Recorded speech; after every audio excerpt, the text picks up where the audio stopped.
emotion, every experience that you go through in your life is, after all, your making.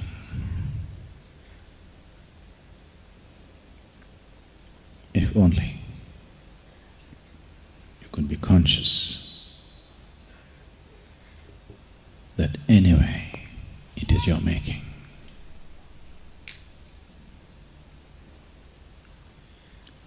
You would definitely choose the sweetest way to be.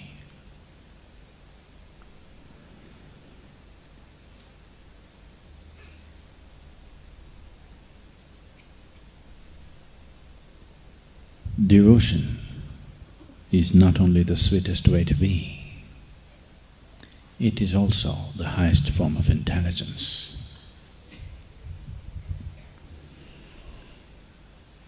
But people who claim to be devotees usually happen to be a bunch of idiots. So, people who think they're intelligent always strive to stay away from any form of devotion. What devotion means? Devotion does not mean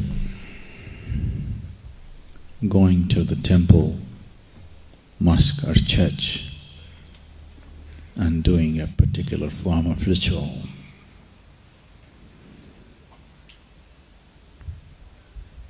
Devotion simply means that in your life, whichever moment in your life when you're aware that there is something larger than yourself functioning around you, there is no other way, you will be devout. When you're overwhelmed, if you are sensitive enough, if you're intelligent enough, if you're sensible enough to see that something far bigger than you is constantly in function, then you're naturally a devotee. There is no other way to be. You may not be bowing down, you may not be performing a ritual, you may not be sitting in a temple, you may not be doing any of those standard things which are expected. You may be not dressed like one. Maybe your clothes are not printed with God's name. Maybe you never uttered God's name in your mouth.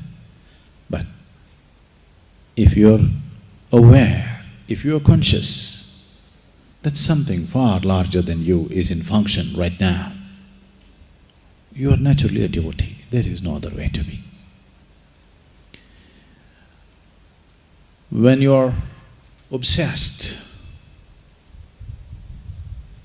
by the power of your muscle or the power of your mind or what silly little things that you can do, and you think that's everything, only then you're not a devotee. In that condition, you cannot be a devotee. When you think you're everything, you cannot be a devotee.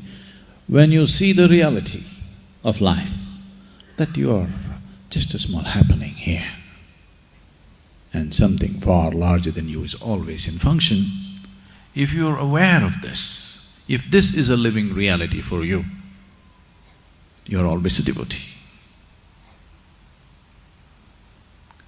I have never said this before.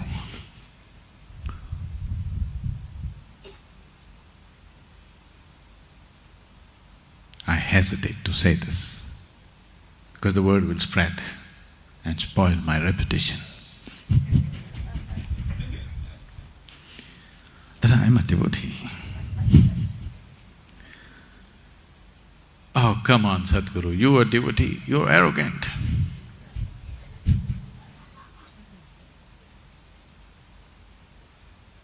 It takes a lot. It takes a lot to look arrogant.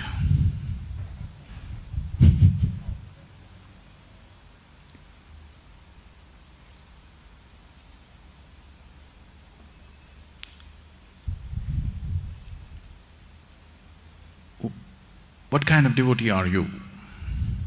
Oh, you must be Shiva's devotee. Shiva is my partner.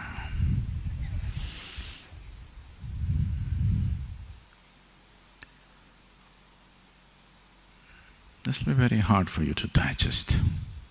I'm devoted to you. Whether you understand this or not, it's very difficult to understand this. Devotion does not mean that I have to bow down to you or touch your feet or sing your praises.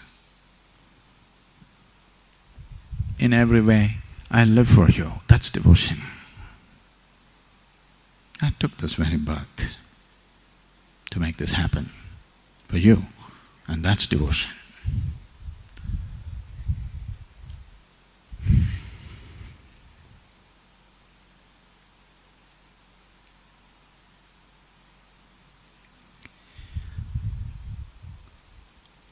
When you hold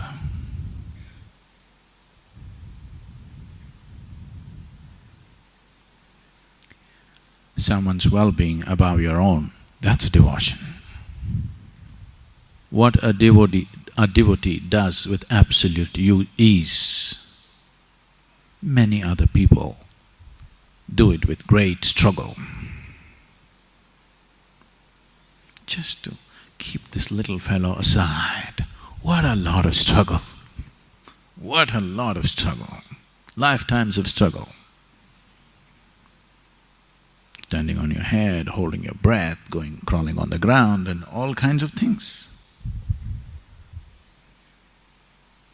Devotion is just a simple, sweet, beautiful way of just keeping yourself aside.